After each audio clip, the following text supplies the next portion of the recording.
এবং সবচেয়ে ভয়ঙ্কর ব্যাপার হচ্ছে আপনি যখন কারোর উপর জুলুম করেন, ওই মাজলুম আর আল্লাহর মাঝখানে কোনো ফারাক থাকে না। আল্লাহ ওই ফারাকের পর্দা উঠায় নেয়। খবরদার, মজলুমের কান্না কখনো বৃথা যায় না। জীবনের কোনো না কোনো সময়ে এর প্রায়শ্চিত্ত আপনাকে করতে হবে।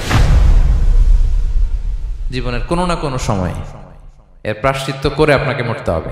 ইসলাম আরো ভয়ঙ্কর কথা বলেছেন। তিনি বলেছেন, মান যালামা কিদা শিবরিন মিনাল আরদি তুবিকাহু মিন সাবঈ আরাদিন। কেউ যদি জুলুম করে তার ভাইয়ের 1 বিঘত পরিমাণ জমিন খায়। 1 বিঘত চিনেন তো? এই যে আমার এই আঙ্গুল থেকে এই আঙ্গুলটা, এটা টান টান করলে যতটুকু জায়গা, এটার বলে 1 বিঘত। শিবের আরবিতে বলে শিবের। হ্যাঁ, মান যালামা কিদা শিবর। বিষ্ণু বলেন এই 1 শিবর, 1 বিঘত জমি যদি কেউ অন্যায়ভাবে জুলুম করে তার ভাইয়ের কাছ থেকে খায়, কিয়ামতের দিন তুবিকা আলাইহি সাবউ আরাদিন, এই 7 জমিনকে আল্লাহ তাআলা তার ঘাড়ে চাপাবে। খা এবার, খা। অন্যের জমি খাওয়ার এত শখ ছিল, এবার 7 জমিন ঘাড়ে কর। কিয়ামতের ময়দানে আপনার দেহটারে বিশাল আকৃতির করা হবে, এই 7 জমিনকে আপনার কাঁধে তুলে দেওয়া হবে।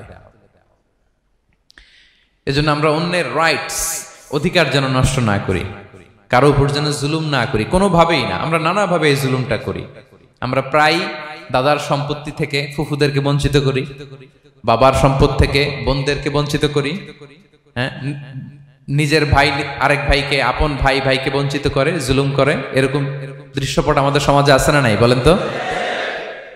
কিয়ামতের দিন আল্লাহর সুপ্রিম কোর্টের কাঠগড়ায় হিসেব দিতে হবে। আর এই জালিমদেরকে আল্লাহ তাআলা পছন্দ করেন না।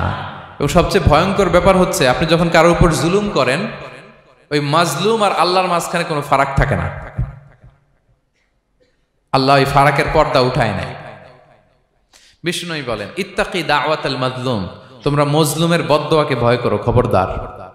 কারণ ফাইন্না লাইসা বাইনাহা ওয়া বাইনাল্লাহি হিজাব, তার আর আল্লাহর মাঝে কোনো পর্দা থাকে না।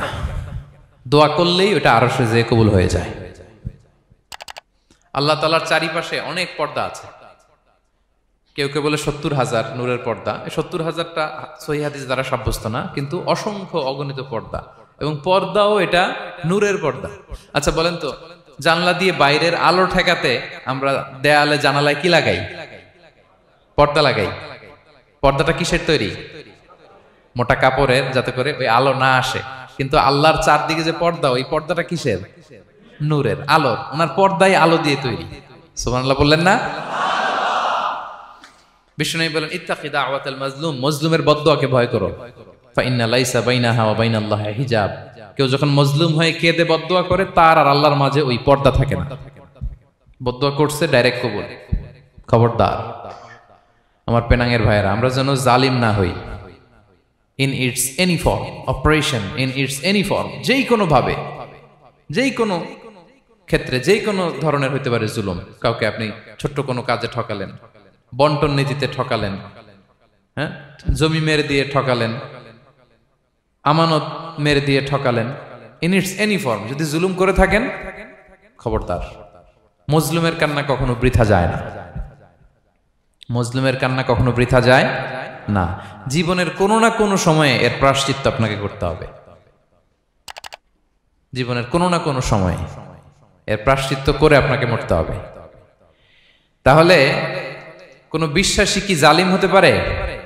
কারণ ইন্নাল্লাহা লা ইউহিব্বুল যালিমিন, আল্লাহ তাআলা জালিমদেরকে পছন্দ করেন না।